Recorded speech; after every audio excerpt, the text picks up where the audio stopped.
Kanina kapag kuha ng kuha, 5 lang binayaran mo. Pabulima lang yung kuya.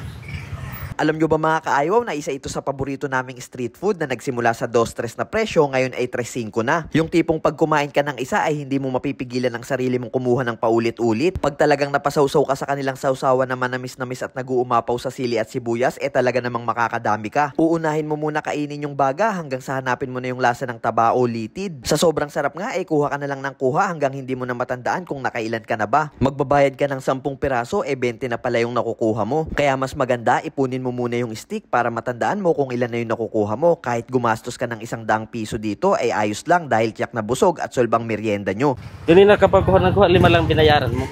Pabulima lang yung kuya. Guys, sukli ko po. Nangingi ka pa ng sukli. 5 lang yung kuya, kinuha ko. Diba, habang nagluluto ka, kuha na ako ng kuha. Ah, sige. Kuya.